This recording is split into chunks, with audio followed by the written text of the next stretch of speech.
Hello प्यारे दोस्तों, आपका हमारे इस केमिस्ट्री क्लास में स्वागत है। देखिए, ये हमारा जो लेसन चल रहा है एटॉमिक स्ट्रक्चर।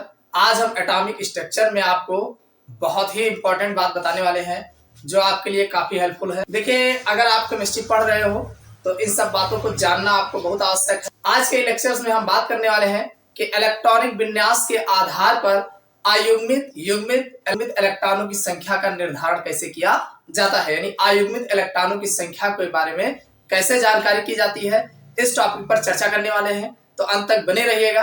आपको अभी हम इलेक्ट्रॉनिक विन्यास के आधार पर जो है युग्मित और अयुग्मित के बारे में कंप्लीट जानकारी देने वाले हैं। आप लोग से एक छोटी सी रिक्वेस्ट है, अगर आप चैनल पर नए हो तो चैनल को सब्सक्राइब कर लीजिएगा ताकि अगले वीडियो का नोटिफिकेशन आपको प्राप्त हो सके। भाई, एक पसंद आया करे तो लाइक कर दिया करिए, इससे आपको कोई नुकसान नहीं होगा। चलिए ठीक है, हम स्टार्ट करते हैं अपनी क्लास। तो आज हम देखने वाले हैं इलेक्ट्रॉनिक विन्यास के आधार पर अयुग्मित इलेक्ट्रॉनों की संख्या का निर्धारण कैसे किया जाए। तो इसके निर्धारण में हम आपको तीन बातें बताएंगे। तीनों बात जहां जैसे ही समझ जाओगे बस आप जो है अपने आप कर लोगे। तो सबसे पहली बात है भाई, सबसे पहली बात हमारी है कि धन आयनों में इलेक्ट्रॉन सदैव परमाणु के बाह्यतम कोश में से निकाले जाते हैं। भाई, जितने भी धन आयन होते हैं तो आप जानते हैं धन आयन कब बना है। धन आयन तब बना होगा जब उस परमाणु के बाह्यतम कोश में से इलेक्ट्रॉन निकला होगा, तभी तो धन आयन बना होगा।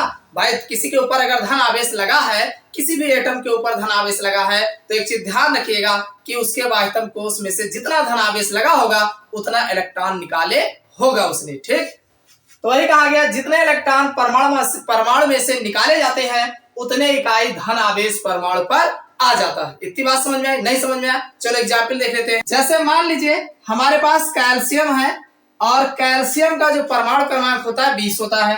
अगर इसका इलेक्ट्रॉनिक विन्यास करोगे 1s² 2s² 2p6 6 2 8 2 10 और फिर 3s² 3p6 6 2 8 6 2 8 8 दूनी 16 17 18 और फिर 4s²। भाई, इसका आप कैल्शियम का इलेक्ट्रॉनिक विन्यास करोगे तो 1s² 2s² 2p6 3s² 3p6 और 4s2 होगा। अगर इलेक्ट्रॉनिक विन्यास नहीं समझ में आता है तो इसके पहले वाला वीडियो हमने जो है कंप्लीट इलेक्ट्रॉनिक विन्यास के बारे में ही बताया है, आप वहां से देख करके जो है समझ सकते हैं। कुछ नहीं करना है, पहले यस में इलेक्ट्रॉन भरते हैं, पहला वाला यस होगा और पहले में यस के बाद पी नहीं आता है, दूसरे वाले में फिर यस से ही भरा जाएगा। तो यस में 2 इलेक्ट्रॉन भरे जाते हैं, यस में 2 भरे, उसके बाद पी में 6 भरा जाएगा। तो 6 2 8 इलेक्ट्रॉन और दूसरे कक्ष में 8 से ज्यादा भरा ही नहीं जा सकता।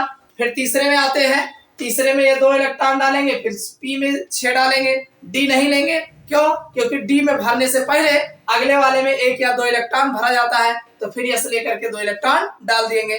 तो ये आपका कैल्शियम का इलेक्ट्रॉनिक विन्यास इस तरीके से किया जाएगा।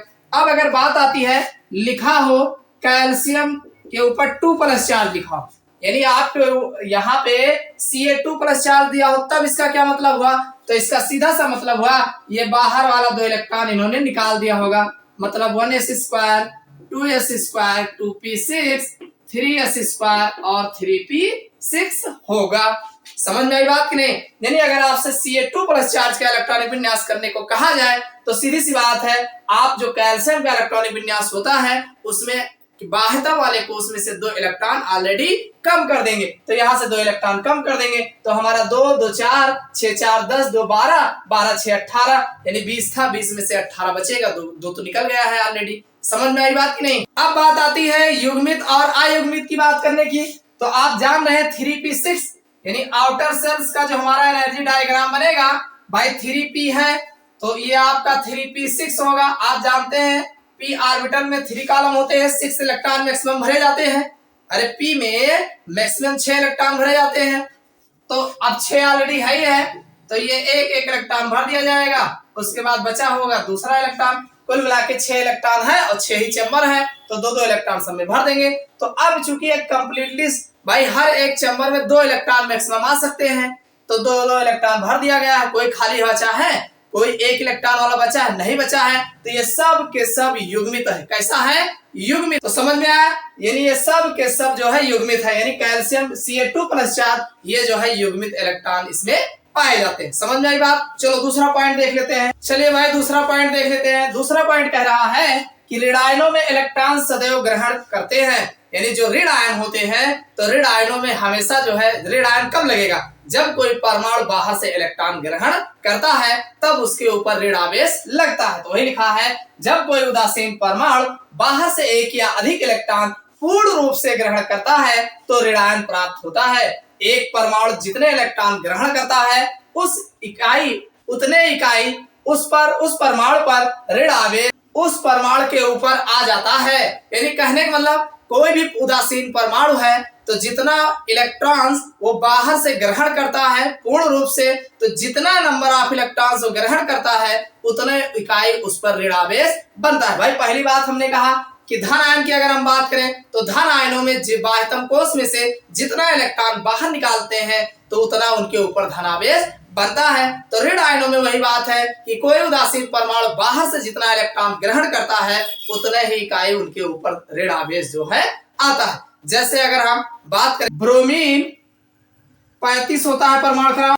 अब अगर आप ब्रोमीन 35 का इलेक्ट्रॉनिक कॉन्फ़िगरेशन करते हैं तो 1s², 2s², 2p6, 3s², 3p6, 3d10, 4s²। कितना हुआ जरा काउंट कर लो। 2 2 4, 6 4 10, 2 12, 6 18, 18 10 28, 29 30 और 35 है यानी 5 और होगा तो 4s², 4p6, 6 के बजाय 5 ही होगा। ठीक, तो इस तरीके से ब्रोमीन का हमें जो है इलेक्ट्रॉनिक विन्यास करते हैं। भाई 1s², 2 2 4, 6 4 10 और 10 2 12, 6 18, 10 28, 29 30 और 5 35। अब अगर बात हम Br निगेटिव चार्ज की अगर करते हैं, यानी ब्रोमीन के ऊपर एक निगेटिव चार्ज अगर लगा दें तो इसी का इलेक्ट्रॉनिक विन्यास जो है 1s², 2s², 2p6, 3s², 3p6,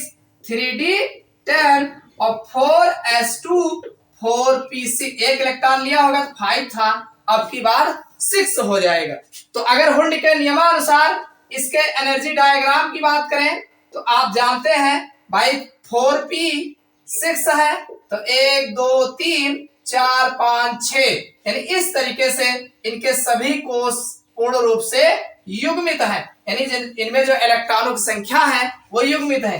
यानी हुंड के अनुसार सभी युग्मित है। कैसे है?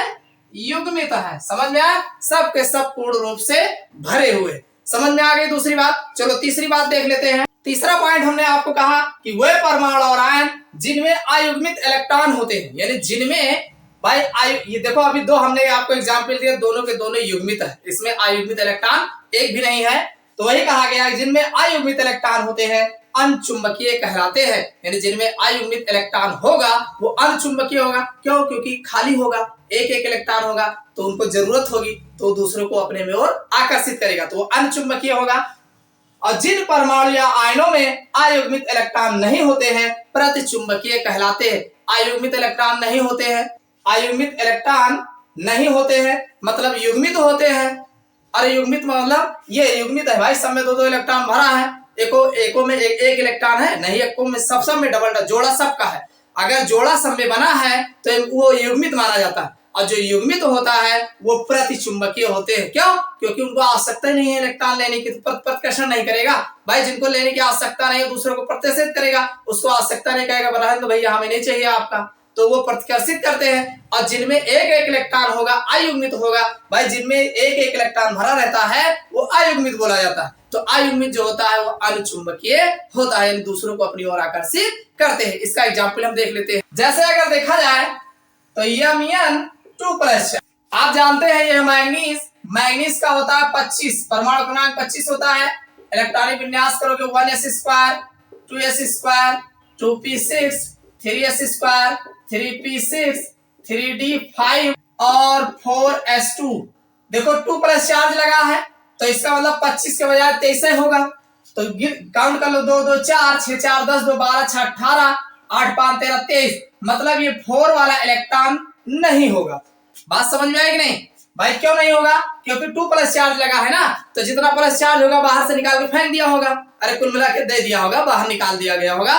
तो अब इसका हम 25 के बजाय 23 का इलेक्ट्रॉनिक कॉन्फ़िगरेशन करेंगे जो इस तरीके से होगा। तो लास्ट में 3d5 आया है। 5 का अगर हम हुंड के नियमानुसार, किसके नियम के अनुसार? हुंड के नियमानुसार, हाँ, कक्षकों में इलेक्ट्रॉन जो भरे जाते हैं वो हुंड के नियम के अनुसार यहाँ भरे जाएंगे। तो डी है तो 5 कॉलम होगा, 1 2 3, 1 2 3 4, एक और बना लो, 5 हो जाएगा। ठीक, 5 कक्षक होते हैं और हर एक कक्ष में 2 इलेक्ट्रॉन होते हैं। हुंड कहते हैं कि समान ऊर्जा वाले कक्षकों में पहले एक इलेक्ट्रॉन क्लॉकवाइज रोटेशन में भरते हैं, अगर इलेक्ट्रॉन बचता है तो एंटी क्लॉकवाइज रोटेशन में भरते हैं। तो 5 इलेक्ट्रॉन है भाई, 1 2 3 4 5 बस लो, अब और बचे नहीं है तो कहां भरोगे? तो अब इसमें अगर आप आयुग्मित की बात करते हैं तो 1 2 3 4 5 आयुग्मित है, 5 आयुग्मित इलेक्ट्रॉन इसमें आपको देखने को मिल जाएंगे। कितने आयुग्मित है? 5 आयुग्मित इलेक्ट्रॉन है। इसका मतलब ये अनुचुंबकीय होगा। बात समझ में आई? यानी कितने आयुग्मित है इसमें? 5 इलेक्ट्रॉन इसमें आयुग्मित है मौके पर। ठीक, चलो दूसरा दिखा देते हैं। जैसे मान लीजिए ये Fe है 2 प्लस 4, आयरन है 26 होता है, 2 निकाल दोगे तो 4 2 6 24 का इलेक्ट्रॉनिक विन्यास करना है। 1s square 2s square 2p6 3s square 3p6 3d 5 नहीं 6 होगा भाई, 6।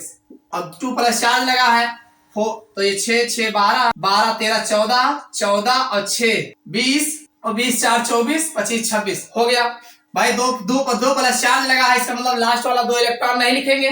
इसमें अगर हम बात करें तो 3d6 है, तो d का अगर हम एनर्जी लेवल बनाते हैं तो 1 2 3 4 5, और इसमें जब हम इलेक्ट्रॉन भरते हैं हुंड के नियमानुसार तो 1 2 3 4 5, एक इलेक्ट्रॉन यहाँ आ जाएगा यानी 6। तो अब अगर देखा जाए तो इसमें 1 2 3 4 4 आयुग्मित इलेक्ट्रॉन इसमें आपको देखने को मिल जाएंगे। समझ में आया कि नहीं? इसमें 4 आयुग्मित इलेक्ट्रॉन है, 1 2 3, अरे सिंगल कितने हैं? 4 है ना, तो जितना सिंगल वाला होगा वही आयुग्मित इलेक्ट्रॉन होते हैं। ठीक, इसी तरीके से अगर हम कोबाल्ट की बात कर लें, कोबाल्ट 2 प्लस 4, तो कोबाल्ट का 27 होता है। इसका जब इलेक्ट्रॉनिक विन्यास करोगे 1s square 2s square 2p6 3s square 3p6 3d7 और 4s2 होता, लेकिन 2 प्लस 4 लगा, निकाल के पहले ही निकल गया है वो। तो इसका अगर आप देखोगे तो भाई 7 6 13 14 15 5 15 और 5 यानी कि 6 21 हो जाएगा, 22 23 24 25 और 2 27। ठीक, तो ये हो जाएगा। इसके अगर हम 3d7 की बात करते हैं तो इसमें जो आयुग्मित इलेक्ट्रॉन होंगे भाई, एनर्जी डायग्राम बनाओगे 1 2 3 4 5, तो 7 इलेक्ट्रॉन 1 2 3 4 5 6 7। भाई हुंड कहते हैं कि समान ऊर्जा वाले कक्षकों में पहले एक इलेक्ट्रॉन क्लॉकवाइज रोटेशन में भरेंगे, फिर बचता है इलेक्ट्रॉन तो एंटी क्लॉकवाइज रोटेशन में भरा जाएगा। तो 7 इलेक्ट्रॉन है, 1 2 3 4 5 6 भरेंगे, फिर बाद में एंटी क्लॉकवाइज में 2 भर दिया जाएगा। तो इसमें 3 आयुग्मित इलेक्ट्रॉन आपको देखने को मिल रहा है। तो इसमें आपको 3